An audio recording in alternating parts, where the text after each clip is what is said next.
Hello, everybody, and welcome to the show. I'm your host, Jack Canfield, and with me today is Cloé Caron, who is the founding president of O2 Coaching. She explains that O2 stands for oxygen, so O2 Coaching. I guess we all need oxygen. And she is a certified executive coach, speaker, founder of the Empower Your Team movement, and the author of the book, Empower Your Team. Welcome to the show, Cloé. Jack, I'm so happy to be here. I'm a big fan of yours, so thank you for having me. So before we get into the question, I just want O2 Coaching. What is, when you say oxygen, what is the oxygen you're referring to in a corporate setting? It's interesting because you said it. We all need oxygen to achieve our full potential, meaning we need that space to kind of stop and think and reflect and think about the impact that we're having. And it's really hard to do that in your regular day-to-day job. So you need to kind of step away, take some time, have someone to support you. That's where we come in because we coach, we train, and that's the oxygen that we need. Yeah. Very cool. So let's start by giving our listeners some of your story and how you started doing executive coaching. What brought you that? Yeah, so it's interesting because it took a while for me to feel like all parts of my life were coming together to have the impact. I don't know if you have that same experience being, a psychologist, a teacher and whatnot. So I was a lawyer when I initially trained in university. I practiced M&A of all things, and I didn't feel like I was really contributing to what I wanted to contribute. And so I started what I call my MBA in action. I went into the pharmaceutical world and did many roles. And that's where I learned leadership, what to do and what not to do, equally important. And I got accounted to, I met coaching, if you will. I started coaching as a leader and I saw the power of coaching. And I decided I wanted to do that. Only that. And that's when I got certified with ICF. And that's when I founded O2 Coaching after 15 years. Yeah. Okay, the ICF is the International Coaching Federation, for those of you who don't know. Now, you've written what I think is a really great book for leaders and managers, really anyone that's leading any kind of team. So talk about what it is you're trying to achieve with your book. What do you want the book to accomplish? Yeah, for sure. So when I intended to write the book initially, I did not want to write just another leadership book, if you will. There are many of those really good books. I really wanted this to be an experience for the reader, whether you're a leader, HR, a business owner, to feel like this was me coaching you through the process. Meaning it's very practical. You've got some examples, you've got some questions, coaching questions. You've got situations, so much so they're real. People come to me and say, did you write this story based on my own story? Were you there in that room, the fly on the wall? And obviously no, but they're based in real life. So, and the real life part, Jack, is that leaders feel really overwhelmed. They feel like they've got so much pressure on their shoulders.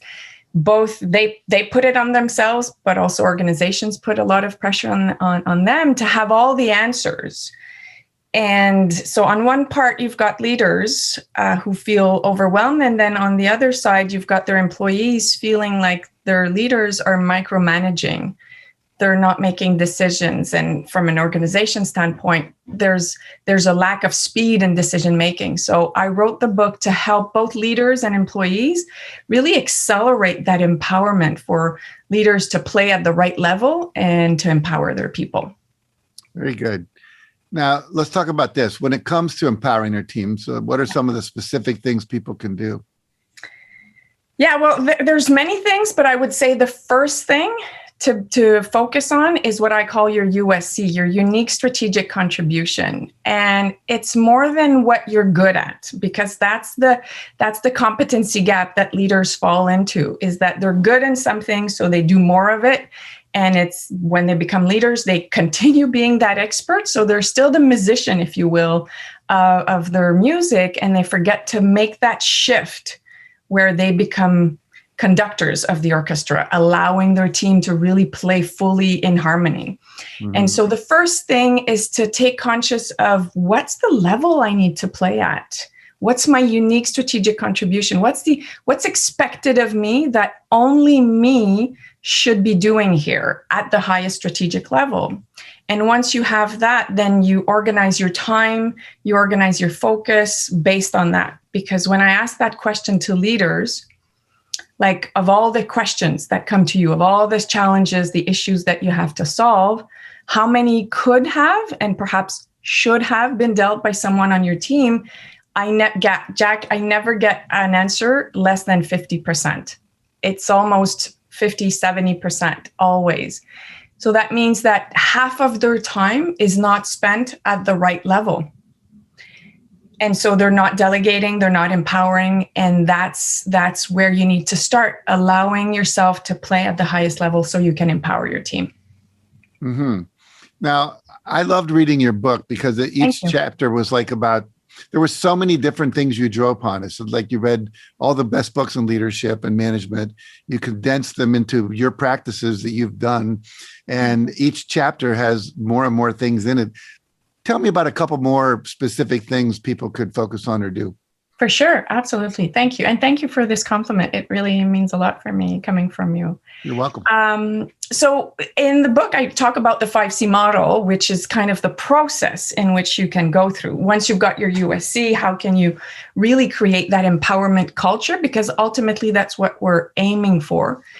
And at the same time, culture can mean so many things and nothing at once. So the steps for me to achieving that is first is to take conscious about your impact, thinking about the climate that you want to create in your team. And so we've got exercises to enhance the trust in between members, because that's where it starts. If I cannot tell you what I really think and I'm on your team, if I cannot provide you feedback, if I cannot hold you accountable for the commitments we've made together, then the team can never perform. So that's obviously the first step in the 5 C's.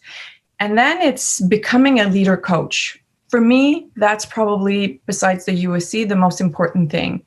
We cannot empower people if we continue giving them the answers. It's like the fish and learning to fish and providing the fish story. Obviously, if I give you the fish, you'll never learn how to fish, and so forth and so on. And that for me goes through me being a leader coach. If I give you the answers, rather than ignite it from you with the powerful questions that I can ask you, then I'm not doing my job. And a really powerful, really concrete step is building a team contract. So in an organization where we've trained all of the leaders, that's one thing that they've seen a really big increase in the efficiency is how they lead their meetings, how they lead their conversation. And by having a team contract, it really helps you achieve that. That's great. Well, as I said, I read your book in one sitting, which is not possible for most people to do, but you have to go back and really study it and apply everything in there. There's enough great value in there. If you were to apply everything in it, you become an incredibly effective leader. So congratulations on gathering all this wonderful information into one place. Now, I know your book's available in French and English on Amazon.com. That's correct, right? That's correct. Absolutely. French, English. And I'm actually working on my audiobook.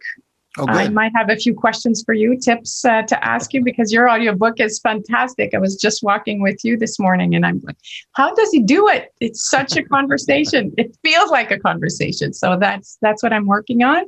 And I think the last thing I want to say around this is that all profits are going to organizations that support women that are either victims of violence or they need a job or a shelter. And so I feel very strongly about supporting that cause. So everybody that supports us really supports that cause too. That's great. Now, I know you also work with people as a coach and as a consultant. If they wanted to bring you into their company to work with them to create more empowering cultures like you're talking about, how can people get in touch with you? Yeah, they can go on the website, o2coaching.ca. They can follow us on LinkedIn. They can listen to our podcast. They can read the book, but through the website, they've got all the information, and we've got our programs there. The Empower Your Team program and the One Team program is there. Yeah. Great. Well, thank you for joining us today, Cloé. Thank you so much, Jack. It was a real pleasure to be here with you. Oh, my pleasure to have you. And thanks to all of you out there watching today. Make sure you tune in next week. We'll have another thought leader that can help you take your life to the next level so you can be happier, healthier, and more effective and have a more fulfilled life. So until then, take good care of yourself. See you next week.